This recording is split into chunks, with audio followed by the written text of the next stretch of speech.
다니엘의 기도. 지난 시간 이어서 말씀을 드리겠습니다. 지난 시간 말씀을 정리하지는 않고요. 다니엘이 기도하는 중에 70년에 대한 하나님의 뜻을 깨달았습니다. 70년은 이스라엘 민족이 바벨론에 의해서 황폐화된 후에 하나님의 은혜로 회복되는 기간이 70년이라는 것입니다. 예레미야서에 하나님은 이 70년의 기간을 분명히 약속하셨습니다. 다니엘이 그것을 깨달았다는 것은 70년이라는 그 기간 자체를 몰랐던 것이 아니라 이제 그 70년이 다 됐구나 하는 것을 깨달았습니다. 다니엘이 지금 깨달은 시점은 66년이 되는 시점입니다. 그런데 하나님이 70년의 약속을 어떻게 주셨는가? 바벨론이 멸망하는 시점으로 70년 약속을 주신 거예요. 아직은 67년, 66년밖에 지나지 않았는데 바벨론은 멸망한 거예요. 약간 브릿지가 있죠. 바벨론이 멸망했을 때 이스라엘 백성들이 해방될 거라고 하셨고 그 기간이 70년이라고 했는데 70년을 기준으로 삼으면 아직도 3, 4년이 남았습니다. 그런데 바벨론이 멸망했을 때 이스라엘 백성들에게 회복을 주신다고 했는데 바벨론은 이미 멸망한 상태예요. 오늘 말씀 보면 다리오 왕의 원년으로 기록됩니다. 다리오 왕의 첫 해, 그것은 바벨론이 멸망했다는 것을 이야기하고 있습니다. 바로 그 순간에 다니엘은 한 3, 4년만 기다리면 70년이 차니까 믿음으로 기다려야지 하는 반응을 보이지 않고 하나님 앞에 기도를 하는 것입니다. 70년은 아직 차지는 않았지만 그럼에도 불구하고 바벨론이 멸망했습니다. 그렇기 때문에 이 긴장 속에서 다니엘은 하나님 앞에 기도로 나아가기로 결심하는 것이죠. 우리가 언뜻 생각하면 70년의 회복의 은혜를 깨달았기 때문에 몇 년 남지 않았기 때문에 기뻐하고 즐거워할 것 같지만 다니엘은 그러지 않았습니다. 속히 하나님의 회복의 약속이 이루어지기 원하는 마음 속에서 기도를 하는데 비장한 기도를 합니다. 한번 3절 말씀을 보겠습니다. 내가 금식하며 베옷을 입고 죄를 덮어쓰고 주 하나님께 기도하며 간구하기를 결심했다. 그렇게 말씀이 나옵니다. 금식했다. 기도에 있어서 최고의 행위라고 할 수가 있겠죠. 베옷을 입었다. 이것도 애통하는 기도, 또 회개하는 기도에 있어서 최고의 행위입니다. 죄를 덮었었다. 이 세 가지를 동시에 할 정도로 다니엘에게 있어서 지금 이 순간은 축배를 들 순간이 아니라 하나님 앞에 회개하고 애통해하며 하나님의 회복의 은혜가 속히 이루어질 때라는 그런 판단이 있었던 것입니다. 그래서 내가 금식하며 베옷을 입고 죄를 덮어쓰고 주 하나님께 기도하며 간구하기를 결심했다. 그렇게 말씀이 나옵니다. 그러면서 이어지는 말씀 속에서 다니엘이 이스라엘 백성들을 대신하여 자신과 자신의 죄를 회개하는 장면이 나옵니다. 내 하나님 여호와께 기도하며 자복하여 이르기를 크시고 두려워할 주 하나님, 주를 사랑하고 주의 계명을 지키는 자를 위하여 언약을 지키시고 그에게 인자를 베푸시는 이시여 하면서 기도가 시작이 됩니다. 이 기도의 전체 내용이 이스라엘 백성들에 대한 회개의 내용입니다. 왜냐하면 회복은 언제나 회개를 전제하고 있습니다. 다니엘은 아마 그렇게 생각했을 것 같습니다. 바벨론이 멸망했는데 왜 아직 우리 민족의 회복의 소식이 없지? 어쩌면 우리가 하나님의 회복의 은혜를 받기 위해서 필요한 회개가 부족했던 것이 아닌가, 우리의 준비가 부족한 것이 아닌가 그런 생각을 했던 것이죠. 그래서 다니엘은 이스라엘 백성들을 대신하여 이스라엘 백성들과 함께 하나님 앞에 회개하며 자복하며 기도하기로 굳게 결심했습니다. 그래서 금식한 것이고, 그래서 베옷을 입은 것이고, 그래서 잿더미를 자기 몸에 뿌리고 그렇게 하나님 앞에 제 가운데서 기도한 것이죠. 이 기도의 비장함 속에서 우리는 다니엘이 왜 이렇게 또 비장하게 기도할 수밖에 없었는가, 왜 이렇게 간절하게 기도할 수밖에 없었는가 한 가지를 또 우리가 힌트를 또 발견하게 됩니다. 어떤 말씀에서 힌트를 발견하게 되는가? 다니엘과 동시대에 바벨론에서 선지자로서 활약했던 사람이 에스겔입니다. 아마 에스겔의 나이가 다니엘보다 한 10살 정도 많지 않을까 정확하게 말할 수는 없지만 한 10살 정도 많게 보면 아마 맞지 않을까 생각합니다. 다니엘과 동시대 사람이라고 할 수가 있겠죠. 그렇기 때문에 이 다니엘은 에스겔의 예언을 모를 수가 없습니다. 에스겔이 예루살렘에서 활동한 선지자도 아니고 자신과 동시대에 바벨론에서 활동했던 선지자이기 때문에 다니엘은 평소에도 에스겔과 관계를 아마 맺었다고 보는 것이 좋겠죠. 당연히 에스겔의 예언을 알았을 것입니다. 에스겔의 예언 중에 우리가 주목해야 되는 부분이 있습니다. 그것은 에스겔 36장 말씀입니다. 이렇게 말씀이 나와요. 주 여호와께서 이같이 말씀하셨느니라. 그래도, 이 그래도가 무엇인가? 하나님께서 이스라엘 백성들에 대한 회복을 약속하셨다는 거예요. 주 여호와께서 이같이 말씀하셨다. 너희에게 회복을 주시겠다고 말씀하셨다는 거예요. 그것은 하나님의 섭리고 하나님의 뜻이고 하나님의 계획이라는 거예요. 하나님께서 너희에게 회복을 주실 것이다. 예레미야는 그 회복을 구체적으로 70년이라고 이야기했습니다. 70년이 지나면 너희가 회복되어서 다시 예루살렘으로 돌아올 것이다. 그렇게 말씀하신 것이죠.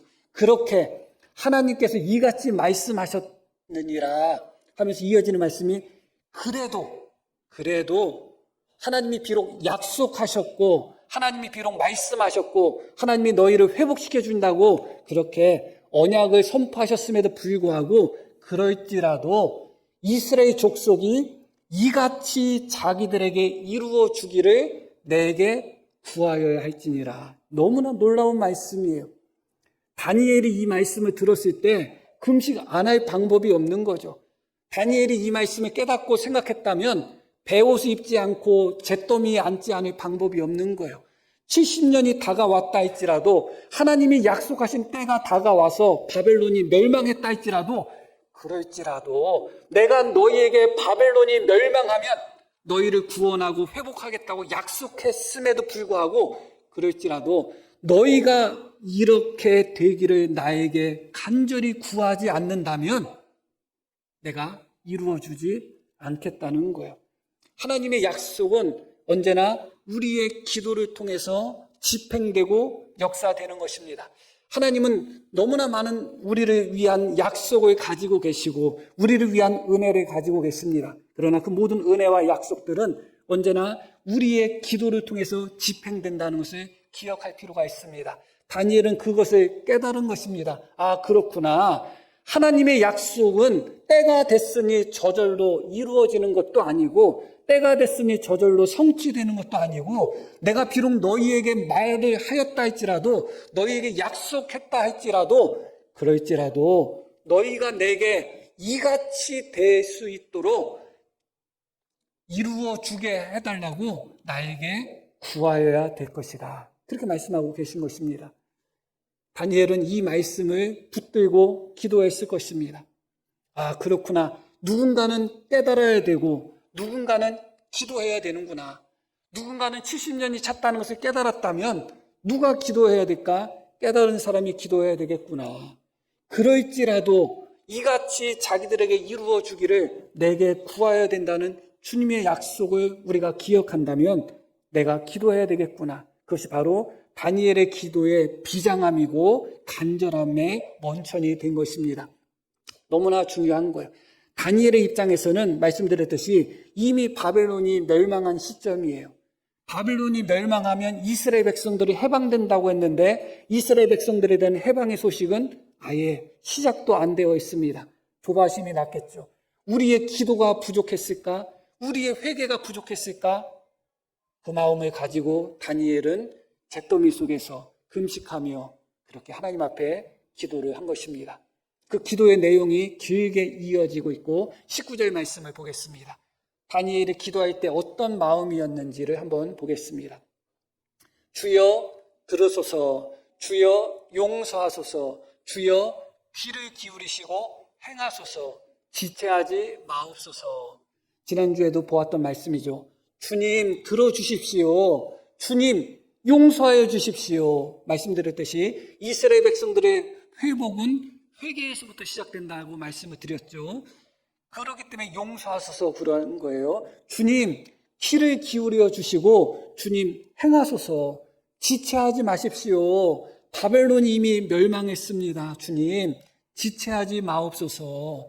나의 하나님이여, 주 자신을 위하여, 하나님 당신을 위하여 하시옵소서. 이는 주의 성과 주의 백성이 주의 이름으로 일컫는 바 됨이니이다 하면서 다니엘은 지금 하나님 앞에 간절히 기도하고 있습니다. 그 때를 위해서 하나님의 약속이 역사 속에서 실현되고 이루어지기를 간절히 소망하는 마음으로 하나님 앞에 기도하고 있습니다. 어찌 간절하게 기도 안 할 수가 있고 어찌 절박하게 기도 안 할 수가 있겠습니까?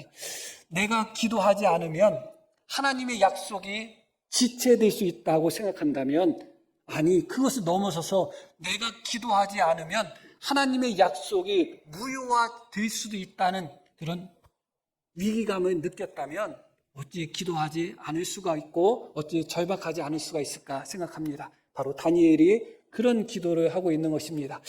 이 부분에서 우리가 한 가지를 더 살펴볼 부분이 있어요. 그것은 무엇이냐?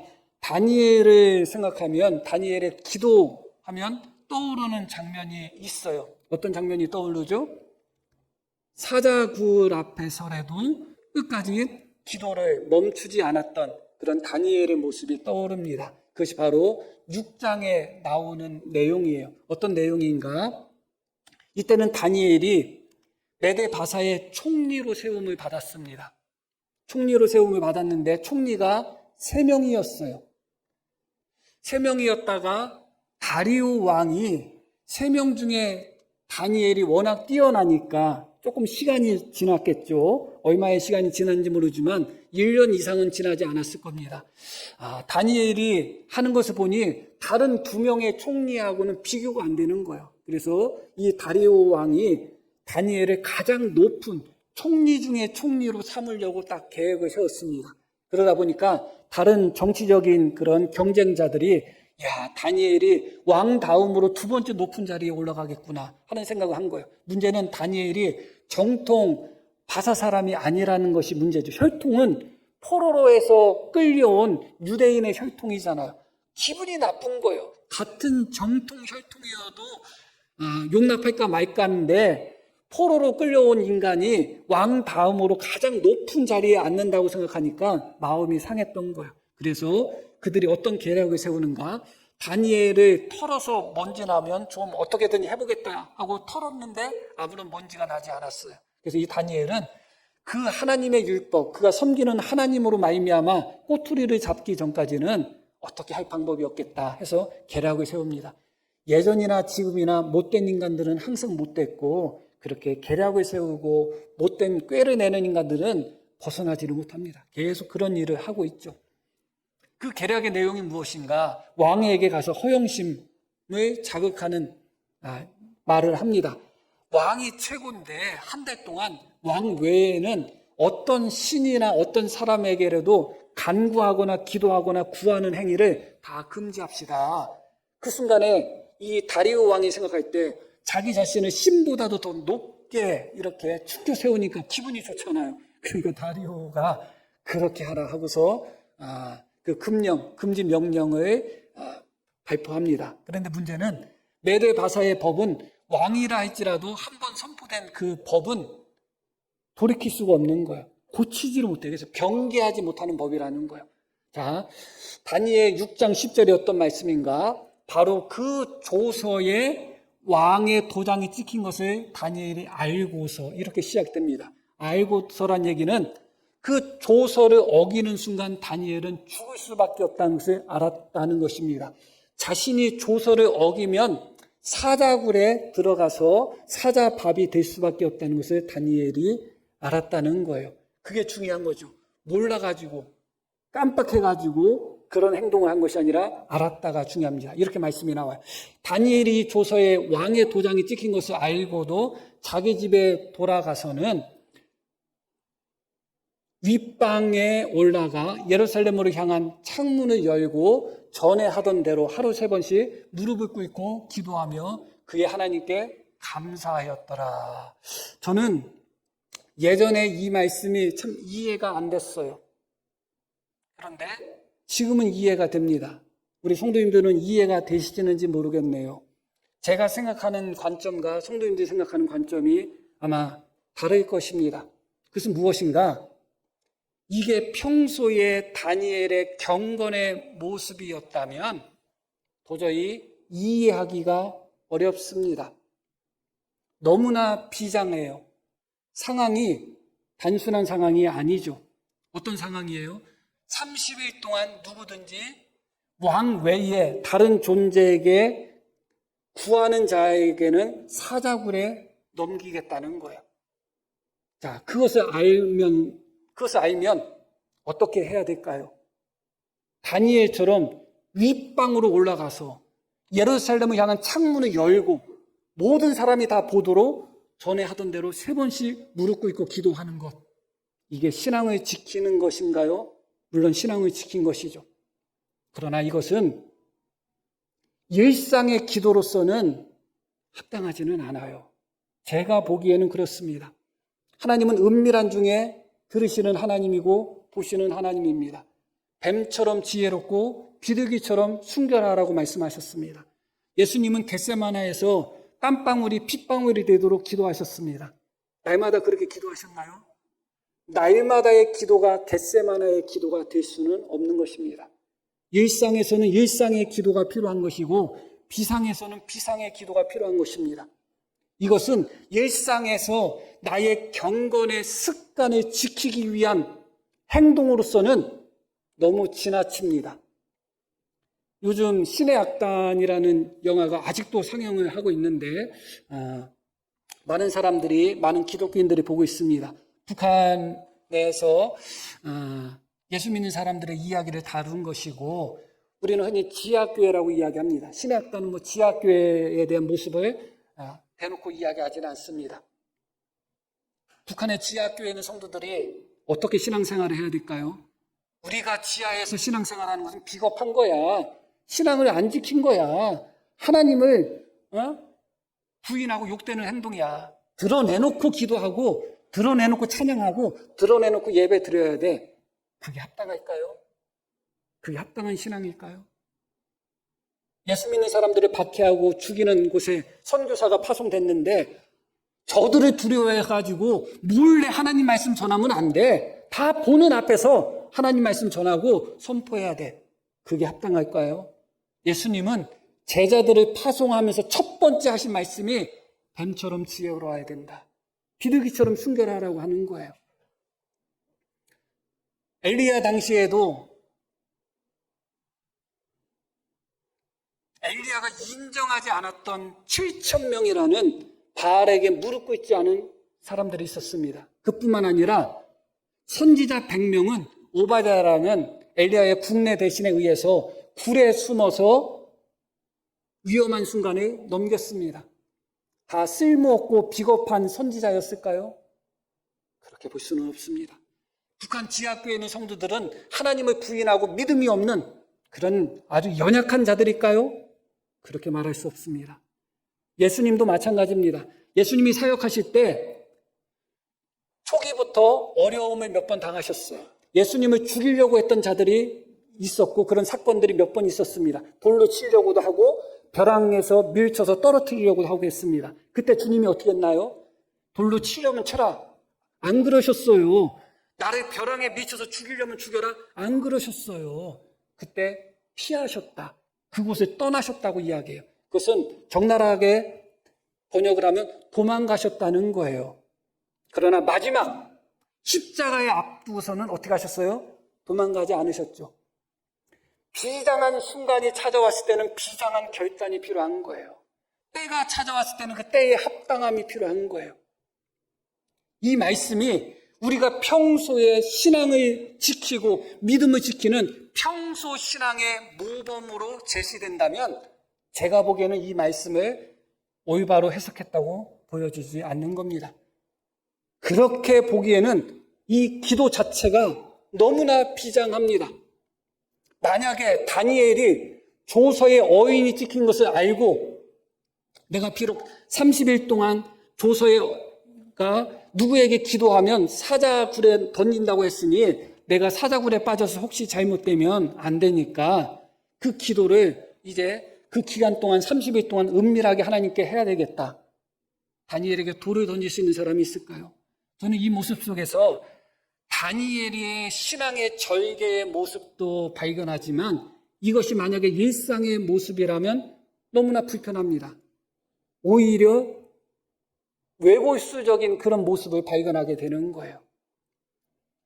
때로는 타협할 수 없는 신앙의 진리가 있습니다. 타협해서는 안 되죠. 그러나 때로는 부드럽게 할 수 있는 부분도 얼마든지 있는 것입니다. 당연히 가능한 거죠. 오히려 평소의 기도 습관을 지키기 위해서 윗방으로 올라가서 예루살렘에 향한 창문을 열어 제끼고 모든 사람들에게 왕이 조서를 내렸던 안 내렸던 나는 하나님께 기도하겠다. 지혜롭지 않게 보입니다. 신앙의 지조와 절개를 지키는 모습이 아니라 고집불통 외골수의 모습처럼 보입니다. 제가 이전에 생각했던 모습이라는 것입니다. 그럼에도 불구하고 하나님의 뜻이 있겠지 하는 마음을 갖고 있었습니다. 그런데 이 말씀에 대한 깨달음이 저에게 왔습니다. 만약에 이때가 오늘 본문에서 읽은 9장보다 앞섰던 사건이 아니라 뒤에 있었던 사건이라면 어떻게 할까요? 분명한 것은 다니엘 6장도 다리오 왕 때고 다니엘 9장도 다리오 왕 때입니다.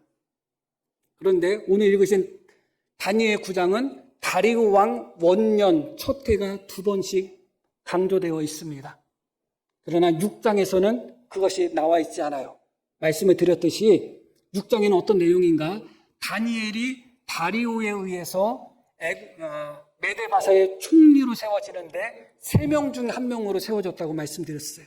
그런데 3명 중 1명으로 세웠다가 다니엘을 가장 높은 사람으로 다시 발탁하기 위한 직전이에요. 그 이야기는 다니엘이 메데바사의 총리로 세워진 지 시간이 조금 지났다는 거예요? 안 지났다는 거예요? 지났다는 얘기죠. 지났다는 얘기예요. 그러나 9장 말씀은 그렇지 않아요. 다리오가 왕으로 세움받은 바로 직후라는 것을 기억할 필요가 있어요. 다시 말씀드리면 다니엘이 9장에서 베옷을 입고 금식하며 하나님께 회개하고 잿더미 속에서 기도를 했습니다. 그때 응답이 임했어요. 응답이 임했는데 어떤 응답이냐? 71회에 대한 응답이에요. 천사가 와가지고 너에게 깨달음을 주겠다 하면서 71회에 대한 깨달음을 줘요. 그러나 원래 다니엘이 그때 기도한 목적이 뭐예요? 이스라엘 백성들의 해방입니다. 이스라엘 백성들의 해방이 이루어졌어요? 안 이루어졌어요? 안 이루어졌어요. 그런 상태에서 내가 한 번 금식했으니 됐지. 내가 한 번 잿더미에 앉았으니 됐지. 내가 한 번 베옷을 입고 하나님 앞에 한 번 시원하게 기도했으니까 됐지가 아니에요. 아직 여전히 이스라엘 백성들은 바벨론의 포로로 그대로 있는 겁니다. 그들에 대한 해방에 대한 칙령이 아직 발표가 안 된 거예요. 아직 응답이 안 된 거예요. 그렇다면 당연히 이 기도는 9장에서 멈출 수가 없는 거죠. 일상에서 계속 이어져 나가야 되는 거예요. 만약에 다니엘 6장의 다니엘의 기도가 민족의 해방을 위한 기도였다면 시기적으로는 맞습니다. 다니엘 6장이 먼저 있었던 사건이 아니에요. 시간적으로 재구성하면 다니엘 6장은 다니엘 9장 다음으로 나오는 사건이에요. 그 이야기는 무슨 얘기예요? 다니엘 9장에 나와 있는 다니엘의 기도가 어디로 이어졌다는 거예요? 다니엘 6장으로 이어진 거예요. 지금은 다니엘에게 있어서 일상의 순간도 아니고 평범한 순간도 아니에요. 하나님의 구원의 약속이 말씀대로 선포되느냐, 하나님이 시작하신 구원의 문이 닫히지 않고 계속 더 활짝 열리느냐, 그렇지 않느냐의 비상한 시기고 절박한 시점인 거예요. 내 기도로 말미암아 이스라엘 백성들의 해방의 때가 더 가까이 올 수 있다면, 내가 기도를 30일 동안 왕을 두려워해서 멈추고 은밀하게 기도하고 그것이 혹시 하나님 앞에 나의 기도의 부족함으로 나타나지 않을까 하는 염려 속에서 다니엘은 지금 윗방에 올라가 예루살렘을 향한 창문을 열고 하나님께 기도하는 것입니다. 지금 다니엘에게 있어서는 개인의 경건을 지키는 것이 아니에요. 나는 니네가 아무리 이런 조서를 내려도 쪼이지 않는다. 나는 이렇게 튼튼하고 대단한 믿음을 가졌다. 그런 의미가 아니에요. 민족의 해방 앞에서, 산통의 순간 속에서, 산고의 아픔 속에서 하나님 앞에 비상하게 기도하는 것입니다. 예수님은 평소에 겟세마네처럼 기도하지 않으셨습니다. 그러나 십자가 앞에서는 겟세마네의 기도, 땀방울이 핏방울이 되는 기도를 붙드셨습니다. 다니엘에게도 마찬가지입니다. 이제 이스라엘 백성들, 70년 동안 기다렸던 이스라엘 백성들의 해방이 이루어지느냐 이루어지지 않느냐의 순간이에요. 내가 안전하냐 안전하지 않냐 그 차원이 아니라 나 혼자만의 믿음을 지키느냐 지키지 않느냐 그 차원이 아니라 나의 기도로 말미암아 하나님께서 우리 민족을 위하여 구원을 시작하신 이 구원의 문이 더 활짝 열리느냐 닫히느냐 하는 기로의 순간이라는 것을 기억할 필요가 있어요. 그렇기 때문에 다니엘은 사자굴에 들어간다 할지라도 왕의 조서에 어인이 찍힌 것을 알았다 할지라도 사사롭게 자기 자신의 생명 보존하는 것이 중요하지 않았습니다. 나의 기도로 말미암아 우리의 민족이 해방될 수 있다면 내가 기꺼이 사자밥이 된다 할지라도 나는 기도를 놓지 않겠다는 비장한 기도고 절박한 기도인 것입니다. 이 다니엘의 기도의 심정을 우리는 이해하셔야 돼요. 이렇게 이해할 때만이 비장한 기도, 비상한 다니엘의 기도가 이해가 되는 것입니다. 열왕기상 8장 말씀 한번 보겠습니다. 열왕기상 8장은 솔로몬 왕이 성전을 봉헌하여 드리고 하나님께 기도한 내용이에요. 어떻게 기도했는가?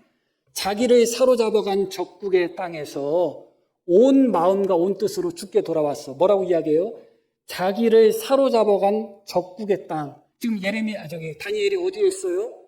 바로 그 적국의 땅, 바벨론 땅에 있습니다. 그곳에서 이어지는 말씀 볼게요. 주께서 그들의 조상들에게 주신 땅, 곧 주께서 택하신 성읍과 내가 주의 이름을 위하여 건축한 성전이 있는 쪽을 향하여 주께 기도하거든. 그래서 주는 계신 곳 하늘에서 그들의 기도와 간구를 들으시고 그들의 일을 돌아보시옵소서. 만약에 48절 앞절 다시 볼게요. 만약에 다니엘이 이 기도가 일상의 기도고 보통의 기도였다면 굳이 위의 방으로 올라가서 예루살렘을 향한 창문을 열고 기도할 필요가 없었던 거예요. 그런데 왜 그렇게 기도했다고요? 이 기도는 일상의 기도, 평범한 기도, 자신의 경건 생활을 지키기 위한 기도가 아니라 민족의 해방과 관련된 기도였던 거예요. 그래서 다니엘은 이 말씀을 기억한 거예요.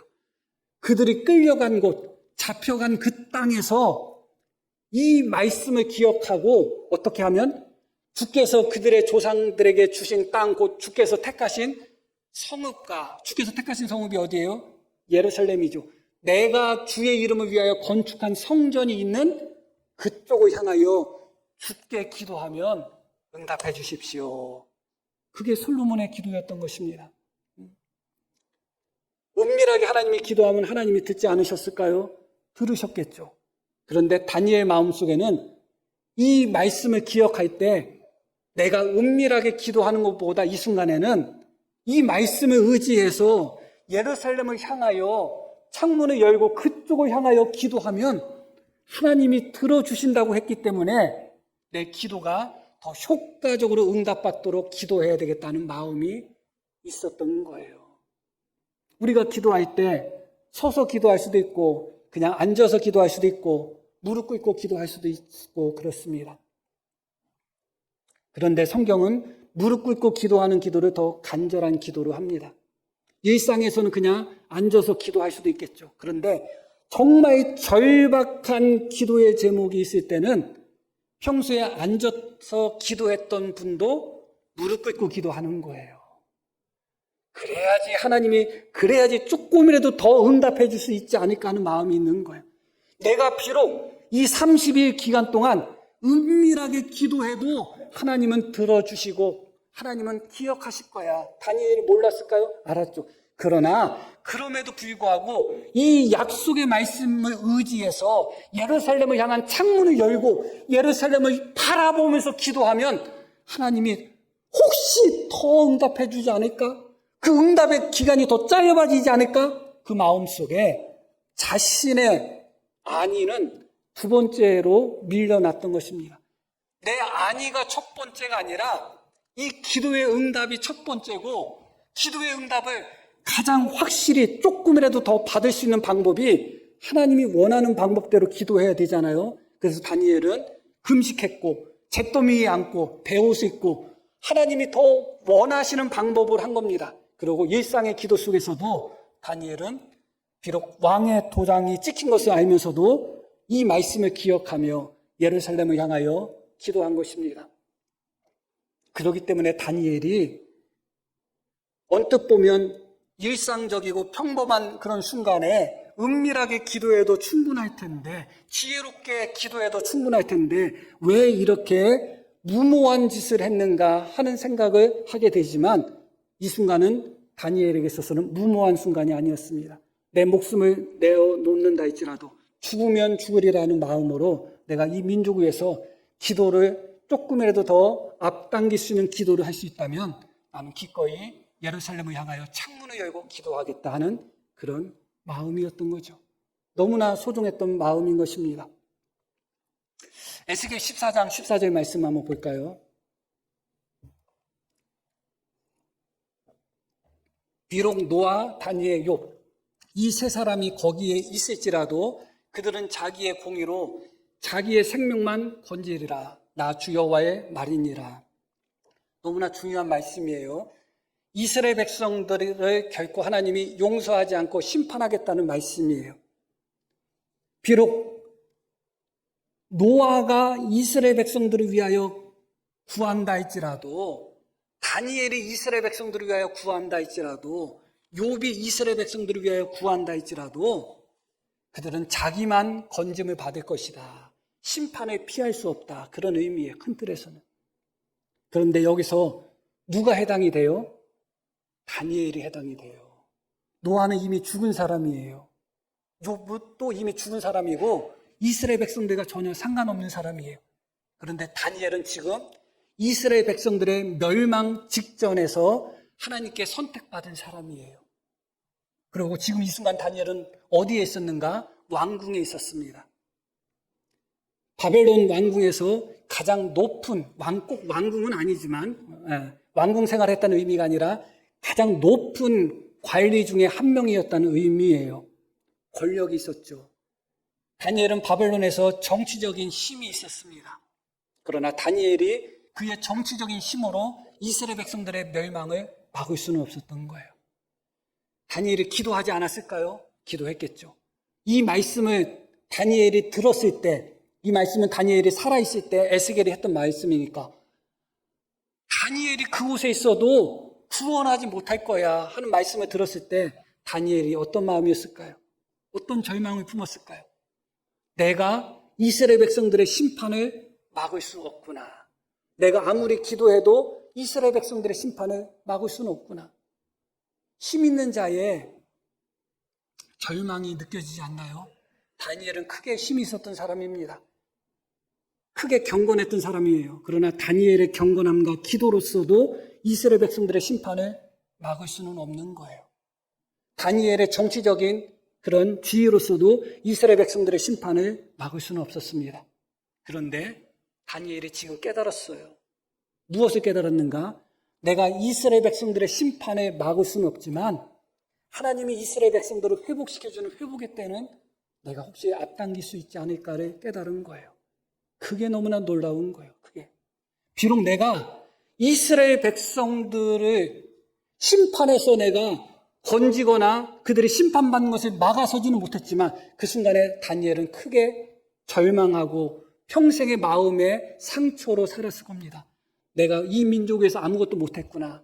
평생의 멍이 되었겠죠. 그런데 깨달은 것입니다. 아직 66년밖에 지나지 않았지만 바벨론이 멸망한 시점입니다. 그렇다면 나의 기도로 말미암아 이스라엘 백성들의 회복이 70년이 아니라 그 전에도 앞당겨질 수 있지 않을까 하는 마음이 있었던 것이죠. 그러기 때문에 그만큼 비장하게 기도하고 비상하게 기도한 것입니다. 다니엘의 나이가 지금 80이 조금 넘었을 때입니다. 그런데 다니엘은 평생 고생 한번 안 했던 사람이에요. 예루살렘에 있을 때 귀족 아니면 왕족이었던 사람이 다니엘이에요. 포로로 끌려가서도 특별하게 선택받아가지고 왕궁 교육을 받았던 사람이 다니엘이에요. 교육이 끝나자마자 아주 높은 자리, 박사장이라는 아주 높은 자리, 도지사에 해당되는 높은 자리를 겸했던 사람이 다니엘이에요. 평생 80년을 넘는 인생을 살면서 자기 민족들은 피눈물을 흘리고 있고 어떤 사람들은 그 박해 속에서 칼에 맞아 죽고 기근으로 굶어 죽고 어떤 사람들은 포로로 잡혀와서 혹독한 고통을 당하고 있고 그때 자신의 민족 이스라엘 예루살렘은 처참하게 무너졌지만 다니엘은 그 80년 동안 한 번도 그런 고통 고생을 하지 않았습니다. 더군다나 다니엘과 동시대 사람 중에 선지자로서 에스겔이 있고 예레미야가 있습니다. 예레미야 선지자를 눈물의 선지자라고 하잖아요. 다니엘도 선지자였어요. 똑같은 선지자인데 예레미야 선지자는 예루살렘에서 말도 안 되는 그런 고통 속에서 선지자 활동을 했어요. 에스겔도 마찬가지입니다. 에스겔도 바벨론에서 정말 말로 표현할 수 없을 정도로 고통스러운 선지자로서의 사명을 감당했는데 다니엘은 바벨론 왕궁에서 가장 높은 자리를 누리고 부귀영화를 누리고 온갖 호화로운 생활을 다 경험했던 사람입니다. 평소가 아니라 일반적인 사람이라면 모르지만 다니엘 같은 사람은 그 따뜻한 자리가 따뜻하게 느껴졌을까요? 그렇지 않죠. 언제나 다니엘의 마음속에는 빚진 마음이 있을 것입니다. 나는 우리 민족의 멸망을 내가 막지를 못했다.